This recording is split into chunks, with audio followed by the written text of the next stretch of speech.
नमस्कार। जय हिंद, जय भारत। हमारा भारत देश, हमारी भारत देश की संस्कृति, हमारा भारत देश का इतिहास यह बताता है कि हमें किस प्रकार से बुद्धिमान राजाओं और बुद्धिमान से भी बढ़कर के बुद्धिमान उनके महामंत्री, मंत्री और नवरत्न रहे हैं। इसके अंतर्गत हमारे इतिहास में अकबर और बीरबल के संबंध में काफ़ी कथाएं मिलती हैं, काफ़ी कहानियां मिलती हैं, जिससे हम शिक्षा प्राप्त कर सकते हैं। आज की यह कहानी हमारी इससे संबंधित है कि हमारे जीवन में सबसे प्यारी चीज़ क्या है। वैसे तो हमने देखा है कि माँ अपने आप को अपने बच्चे के लिए कुर्बान कर देती है, पिता अपने बच्चे को अपने लिए कुर्बान कर देता है, बच्चा अपने लिए अपने माँ बाप को कुर्बान कर देता है, बलिदान कर देता है। परंतु जब अकबर और बीरबल के संबंध में ये वार्ता होती है तो उसमें हमें सच्चाई पता लगती है कि वास्तव में क्या है। तो एक बार क्या हुआ, अकबर बादशाह अक्सर बुद्धिमत्तापूर्ण प्रश्न अपने दरबारियों से पूछकर अपना ज्ञान बढ़ाया करते थे। एक दिन उन्होंने दरबारियों से प्रश्न किया, सबसे प्यारी चीज़ क्या है? तो सभी दरबारियों में से एक बोला, दौलत, धन। तो एक बोला, दौलत का प्यार ऐसा होता है कि इंसान उसे कमाने के लिए वतन से बेवतन हो जाता है। तो उसमें सबसे प्यारा क्या हुआ? नहीं हुआ ना। फिर दूसरा दरबारी बोलता है, इज्जत। इज्जत बचाने के लिए तो आदमी दौलत को भी दांव पर लगा देता है, इसलिए इज्जत सबसे प्यारी हुई। उसके बाद तीसरा दरबारी बोलता है, स्वर्ग यानी कि जन्नत। तो तीसरा कहता है, जन्नत की सैर के लिए इंसान इस संसार में सब कुछ न्यौछावर करने को तैयार रहता है। तत्पश्चात एक और दरबारी बोलता है, संतान, पुत्र, पुत्री, यह हमारे लिए सबसे कीमती और सबसे प्यारी चीज़ होते हैं। संतान के प्यार में अंधा होकर इंसान झूठ, बेईमानी तक कर डालता है। अब बारी आती है बीरबल की। बीरबल की बारी आने पर उसने बताया कि इस संसार में सबसे प्यारी चीज़ इंसान के लिए उसकी जान होती है महाराज। आलम पनाह, जान पर बन आने पर वह अपनी औलाद, अपने पुत्र, अपने पुत्री की भी परवाह नहीं करता। बीरबल को इस बात पर बहुत ही संदेह हुआ और गुस्सा आया। बोला, ये कैसे आपने कह दिया कि इंसान को अपनी जान प्यारी है और अपने बच्चे को भी कुर्बान कर देता है? बादशाह ने कहा, इस बात को सिद्ध करके दिखा सकते हो क्या बीरबल? बीरबल ने कहा, हाँ महाराज, मैं यह सिद्ध करके दिखा सकता हूँ। क्यों नहीं मैं सिद्ध कर सकता, मैं सिद्ध करके दिखाऊंगा।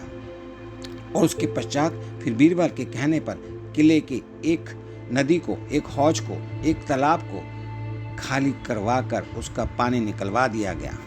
हौज की गहराई बहुत काफ़ी थी। पानी से खाली कराने के पश्चात उस हौज में एक ऐसी बंदरिया को पकड़वा कर उसमें डलवा दिया गया जो अपने बच्चे को पेट से चिपकाए फिरा करती थी।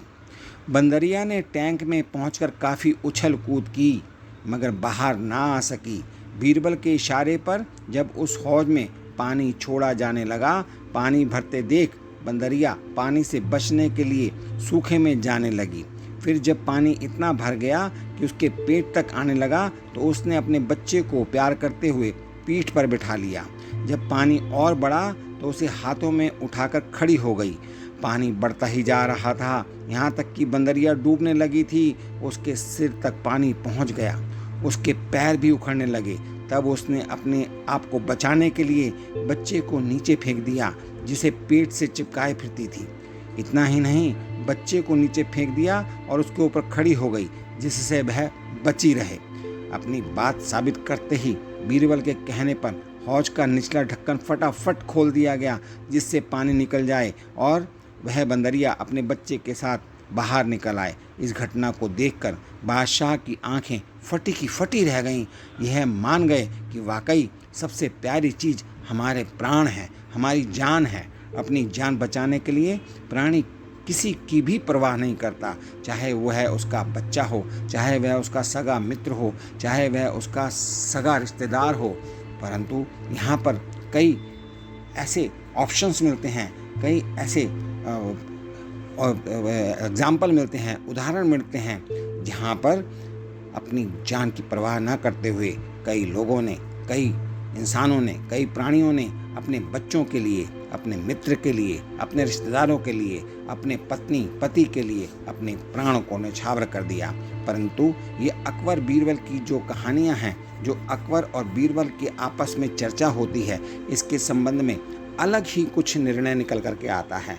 परंतु हम एक बात तो मान सकते हैं कि यह जो सत्यता है, जो कि बीरबल ने सिद्ध करके दिखाई, एक बार तो हम मान सकते हैं कि हमारी सबसे कीमती चीज़ हमारे स्वयं के प्राण, हमारे स्वयं की जान, हमारे स्वयं की जन्म और मृत्यु की जीवन और उसके अंत, यह सबसे महत्वपूर्ण हो जाता है।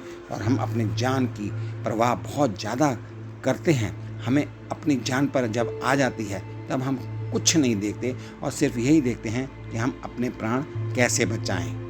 आशा है आपको यह मेरी चर्चा, यह मेरी रचना पसंद आई होगी। तो इससे के लिए मैं आपसे विनती करता हूं कि आप मेरे इस चैनल को सब्सक्राइब करें। मैं इसी प्रकार से आपसे प्रेरणा लेकर अच्छी अच्छी रचनाएं आपके समक्ष प्रस्तुत करता रहूँगा।